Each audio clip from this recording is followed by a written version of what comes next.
Hey guys, how you doing? It's Jay over at Slow Ride. I figured to show you my update on my 55 Chevy I'm building for the Frizzo appreciation build. So this model started out as the Badman 55 Chevy, which I'm going to show you. Then we'll get into what I've done so far. So this is the box. Don't mind my shaking. So I have a question for you guys. It's been a while, but as you see the date to the left there, it says 69 and 73.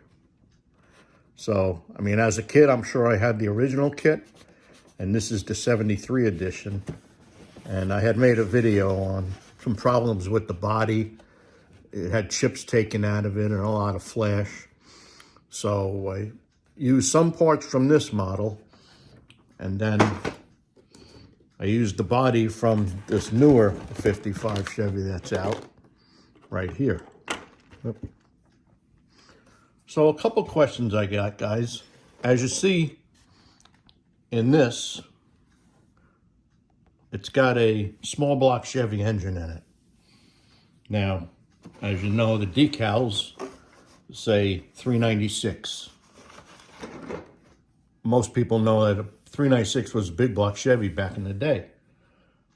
But I was just wondering, the original kit in 69, do you know if that was a big block and then they just changed to a small block later on, or it was always a small block back then? I just don't remember the 69 kit because I don't have one anymore. But I want to show you something else. Let me move this out of the way for a minute, then we'll get into that. I had gotten my son this probably, I don't know, 15 years ago, 16 years ago. And it's a metal kit that he had to put together. And as you see, it's the Badman 396. But when you open the hood, if you can see in there, you see the valve covers, you know right away that's a 348 or a 409 with the supercharger on it. So yeah, I guess maybe back in the day, a 409 could have been de-stroked, made into a 396 maybe, or the 348 was bored and brought up to a 396. Again, I don't know all the facts of that. It was just funny that they had 396 on the side. But was a 409 in the original kit, or with the W valve covers in the 1969 kit? That's my question. If anybody remembers the original kit in 69, or like I said, it always had a small block and just this metal kit came with the 409, but he had to put this together, and then it's held together with 2 screws. It's got the nice red tinted glass. It's hard to see in there, but there's a skull hanging from the mirror, because I think this model also doubled as the American Graffiti. I guess you could build it 2 ways. I guess you'd have to spray it. Or all the parts that came with this kit could have been used on the American Graffiti or even the 2-lane blacktop kit. I'm not sure. I never saw those kits in metal form before. Maybe some of you guys have. But that was my my question, mostly about the engine. And then let's get into what I've done.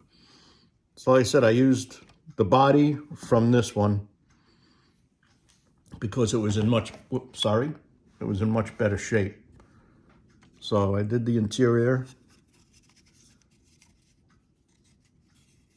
couple two-tone. That's going to be the color of the car too, that bronze goldish orange color. I did the dashboard in silver with a Sharpie, and the decals for the gauges, and above the clock I put hands on the clock with a magic marker, the best I could, even with my shaking. So that's it. And I've said this before with the Tom Daniel kits, is in real life they'd probably never be really streetable because they don't come with a lot of parts on them. The drive shafts are cheap, the rear ends are cheap sometimes. But like I said, I don't care. I always loved the Tom Daniel kits. They just look cool sitting on the shelf. So this one didn't come with a master cylinder, and I'm probably not going to put one on. Just going to build it as pretty much stock. Here's the chassis. There's the engine. Painted the headers white.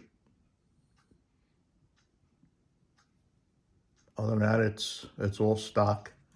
And like the chassis that come with all these models, they have the exhaust system molded in. Well, I cut it all out, and I just put pieces of flat styrene in there to make it look like the guy reworked his floor. Maybe it was rotted out, and when he was building the car as a track car, he just put some sheet metal in there, and I just weathered it a little bit. But as you see the drive shaft, it's just the drive shaft touching the tail shaft of the tranny, and I left the rear end white, and then a little silver. Don't mind my shaking. The wheelie bars, the rims, they're the rims that came with it. It's hard to see, but I painted the drums red. You can see them from underneath. Painted the oil pan gold. I still got to put on those headers that come out the side.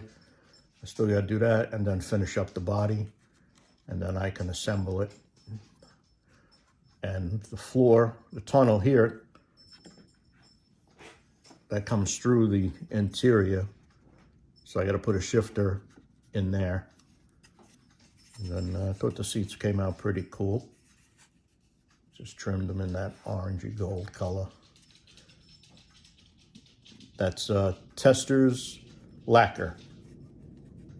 Just says lacquer on it. I don't think they make that paint anymore. Now it's called extreme lacquer. This was cold lacquer. So that's it. So I don't think I'm gonna build it as the Badman anymore, since it's not yellow and stuff. Not that that matters, but I think I might save those decals for something else. The Badman, maybe put it on another gasser of some kind, and I'll save this striping maybe. I don't know yet, and just put some other, you know, decals on the body when it's all done. Maybe just Chevy, some kind of Chevy service station or something. But that's it. Thought I'd just like to share my update, and hopefully I can finish it up. But if I don't make another video before Christmas, I just want to say Merry Christmas to everybody in the community. Happy holidays. And just in case, again, Happy New Year if I don't make another video. And everybody stay safe. Thanks for watching.